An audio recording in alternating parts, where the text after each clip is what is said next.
Subscribe to our YouTube channel and press the bell icon to get the latest updates. My fellow Americans, 4 years ago, we launched a great national effort to rebuild our country, to renew its spirit, and to restore the allegiance of this government to its citizens.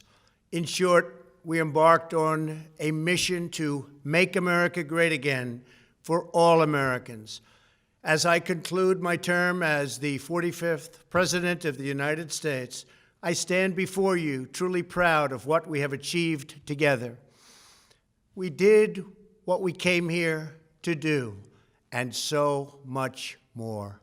This week, we inaugurate a new administration and pray for its success in keeping America safe and prosperous. We extend our best wishes, and we also want them to have luck, a very important word. I'd like to begin by thanking just a few of the amazing people who made our remarkable journey possible. First, let me express my overwhelming gratitude for the love and support of our spectacular First Lady, Melania. Let me also share my deepest appreciation to my daughter Ivanka, my son-in-law Jared, and to Barron, Don, Eric, Tiffany, and Lara. You fill my world with light and with joy. I also want to thank Vice President Mike Pence, his wonderful wife Karen, and the entire Pence family. Thank you as well to my Chief of Staff, Mark Meadows, the dedicated members of the White House staff, and the Cabinet, and all of the incredible people across our administration who poured out their heart and soul to fight for America. I also want to take a moment to thank a truly exceptional group of people, the United States Secret Service. My family and I will forever be in your debt. My profound gratitude as well to everyone in the White House Military Office, the teams of Marine One and Air Force One, every member of the armed forces, and state and local law enforcement all across our country. Most of all, I want to thank the American people. To serve as your president has been an honor beyond description. Thank you for this extraordinary privilege, and that's what it is, a great privilege and a great honor. We must never forget that while Americans will always have our disagreements, we are a nation of incredible, decent, faithful, and peace-loving citizens who all want our country to thrive and flourish and be very, very successful and good. We are a truly magnificent nation. All Americans were horrified by the assault on our Capitol. Political violence is an attack on everything we cherish as Americans. It can never be tolerated. Now more than ever, we must unify around our shared values and rise above the partisan rancor and forge our common destiny. 4 years ago, I came to Washington as the only true outsider ever to win the presidency. I had not spent my career as a politician, but as a builder looking at open skylines and imagining infinite possibilities. I ran for president because I knew there were towering new summits for America just waiting to be scaled. I knew the potential for our nation was boundless as long as we put America first. So I left behind my former life and stepped into a very difficult arena, but an arena nevertheless with all sorts of potential if properly done. America had given me so much, and I wanted to give something back. Together with millions of hardworking patriots across this land, we built the greatest political movement in the history of our country. We also built the greatest economy in the history of the world. It was about America first because we all wanted to make America great again. We restored the principle that a nation exists to serve its citizens. Our agenda was not about right or left.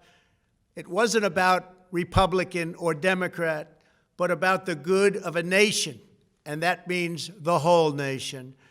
With the support and prayers of the American people, we achieved more than anyone thought possible. Nobody thought we could even come close. We passed the largest package of tax cuts and reforms in American history. We slashed more job-killing regulations than any administration had ever done before. We fixed our broken trade deals.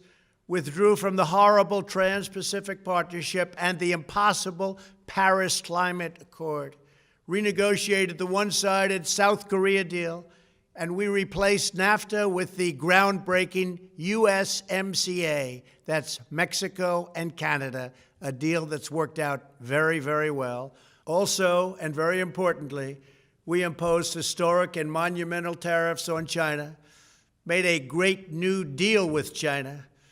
But before the ink was even dry, we and the whole world got hit with the China virus. Our trade relationship was rapidly changing. Billions and billions of dollars were pouring into the U.S., but the virus forced us to go in a different direction. The whole world suffered, but America outperformed other countries economically because of our incredible economy and the economy that we built. Without the foundations and footings, it wouldn't have worked out this way. We wouldn't have some of the best numbers we've ever had.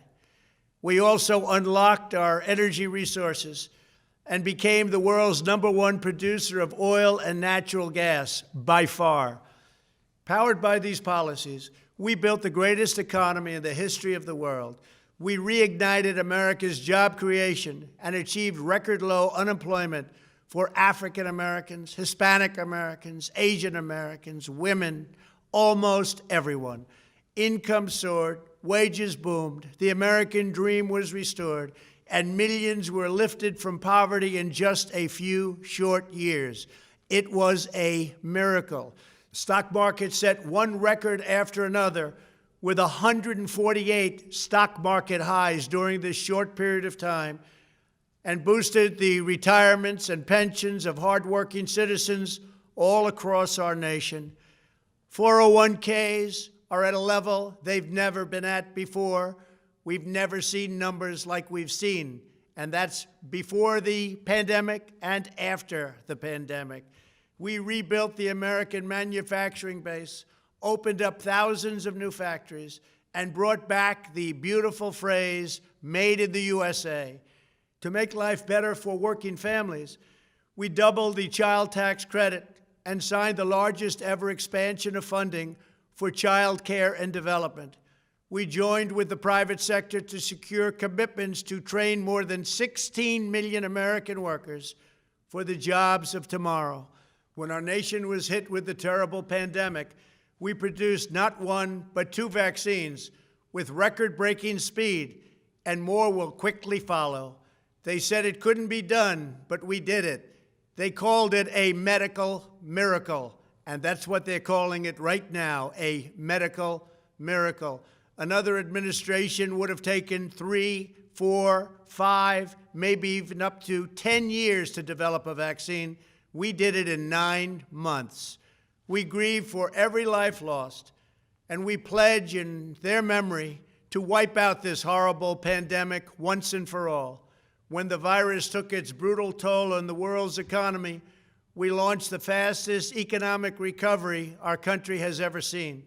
We passed nearly $4 trillion in economic relief, saved or supported over 50 million jobs, and slashed the unemployment rate in half. These are numbers that our country has never seen before. We created choice and transparency in healthcare, stood up to Big Pharma in so many ways, but especially in our effort to get favored nations clauses added, which will give us the lowest prescription drug prices anywhere in the world. We passed VA choice, VA accountability, right to try, and landmark criminal justice reform. We confirmed 3 new justices of the United States Supreme Court. We appointed nearly 300 federal judges to interpret our Constitution as written. For years, the American people pleaded with Washington to finally secure the nation's borders. I am pleased to say we answered that plea and achieved the most secure border in U.S. history. We have given our brave border agents and heroic ICE officers the tools they need to do their jobs better than they have ever done before, and to enforce our laws and keep America safe. We proudly leave the next administration with the strongest and most robust border security measures ever put into place. This includes historic agreements with Mexico, Guatemala, Honduras, and El Salvador, along with more than 450 miles of powerful new wall. We restored American strength at home and American leadership abroad. The world respects us again. Please don't lose that respect. We reclaimed our sovereignty by standing up for America at the United Nations and withdrawing from the one-sided global deals that never served our interest. And NATO countries are now paying hundreds of billions of dollars more than when I arrived just a few years ago. It was very unfair. We were paying the cost for the world. Now the world is helping us. And perhaps most importantly of all, with nearly $3 trillion, we fully rebuilt the American military, all made in the USA. We launched the first new branch of the United States Armed Forces in 75 years, the Space Force. And last spring, I stood at Kennedy Space Center in Florida and watched as American astronauts returned to space on American rockets for the first time in many, many years. We revitalized our alliances and rallied the nations of the world to stand up to China like never before. We obliterated the ISIS caliphate and ended the wretched life of its founder and leader, al-Baghdadi. We stood up to the oppressive Iranian regime and killed the world's top terrorist, Iranian butcher Qasem Soleimani. We recognized Jerusalem as the capital of Israel and recognized Israeli sovereignty over the Golan Heights. As a result of our bold diplomacy and principled realism, we achieved a series of historic peace deals in the Middle East. Nobody believed it could happen. The Abraham Accords opened the doors to a future of peace and harmony, not violence and bloodshed. It is the dawn of a new Middle East, and we are bringing our soldiers home. I am especially proud to be the first president in decades who has started no new wars. Above all, we have reasserted the sacred idea that in America, the government answers to the people. Our guiding light, our North Star, our unwavering conviction has been that we are here to serve the noble, everyday citizens of America. Our allegiance is not to the special interests, corporations, or global entities. It's to our children, our citizens, and to our nation itself. As president, my top priority, my constant concern, has always been the best interests of American workers and American families. I did not seek the easiest course. By far, it was actually the most difficult. I did not seek the path that would get the least criticism. I took on the tough battles, the hardest fights, the most difficult choices, because that's what you elected me to do. Your needs were my first and last unyielding focus. This, I hope, will be our greatest legacy. Together, we put the American people back in charge of our country. We restored self-government. We restored the idea that in America, no one is forgotten because everyone matters and everyone has a voice. We fought for the principle that every citizen is entitled to equal dignity, equal treatment, and equal rights, because we are all made equal by God. Everyone is entitled to be treated with respect, to have their voice heard, and to have their government listen. You are loyal to your country, and my administration was always loyal to you. We worked to build a country in which every citizen could find a great job and support their wonderful families. We fought for the communities where every American could be safe and schools where every child could learn. We promoted a culture where our laws would be upheld, our heroes honored, our history preserved, and law-abiding citizens are never taken for granted. Americans should take tremendous satisfaction in all that we have achieved together. It's incredible. Now, as I leave the White House, I have been reflecting on the dangers that threaten the priceless inheritance we all share. As the world's most powerful nation, America faces constant threats and challenges from abroad. But the greatest danger we face is a loss of confidence in ourselves, a loss of confidence in our national greatness, A nation is only as strong as its spirit. We are only as dynamic as our pride. We are only as vibrant as the faith that beats in the hearts of our people. No nation can long thrive that loses faith in its own values, history, and heroes, for these are the very sources of our unity and our vitality. What has always allowed America to prevail and triumph over the great challenges of the past has been an unyielding and unashamed conviction in the nobility of our country and its unique purpose in history. We must never lose this conviction. We must never forsake our belief in America. The key to national greatness lies in sustaining and instilling our shared national identity. That means focusing on what we have in common, the heritage that we all share. At the center of this heritage is also a robust belief in free expression, free speech, and open debate. Only if we forget who we are and how we got here could we ever allow political censorship and blacklisting to take place in America. It's not even thinkable. Shutting down free and open debate violates our core values and most enduring traditions. In America, we don't insist on absolute conformity or enforce rigid orthodoxies and punitive speech codes. We just don't do that. America is not a timid nation of tame souls who need to be sheltered and protected from those with whom we disagree. That's not who we are. It will never be who we are. For nearly 250 years, in the face of every challenge, Americans have always summoned our unmatched courage, confidence, and fierce independence.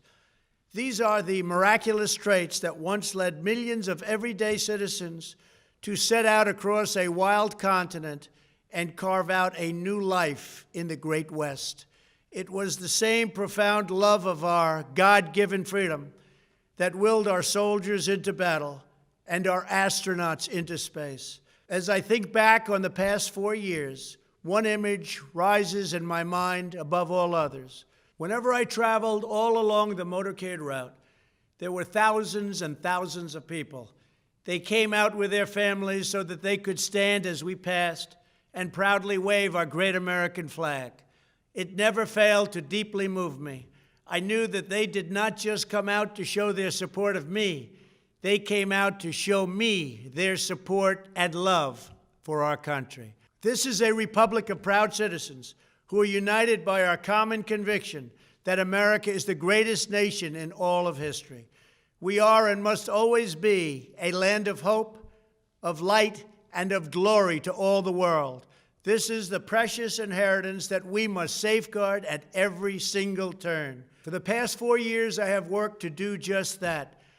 From a great hall of Muslim leaders in Riyadh to a great square of Polish people in Warsaw, from the floor of the Korean Assembly to the podium at the United Nations General Assembly, and from the Forbidden City in Beijing to the shadow of Mount Rushmore, I fought for you, I fought for your family, I fought for our country. Above all, I fought for America and all it stands for, and that is safe, strong, proud, and free. Now, as I prepare to hand power over to a new administration at noon on Wednesday, I want you to know that the movement we started is only just beginning. There's never been anything like it. The belief that a nation must serve its citizens will not dwindle, but instead only grow stronger by the day. As long as the American people hold in their hearts deep and devoted love of country, then there is nothing that this nation cannot achieve. Our communities will flourish, our people will be prosperous, our traditions will be cherished, our faith will be strong, and our future will be brighter than ever before. I go from this majestic place with a loyal and joyful heart, an optimistic spirit, and a supreme confidence that for our country and for our children, the best is yet to come. Thank you and farewell. God bless you. God bless the United States of America.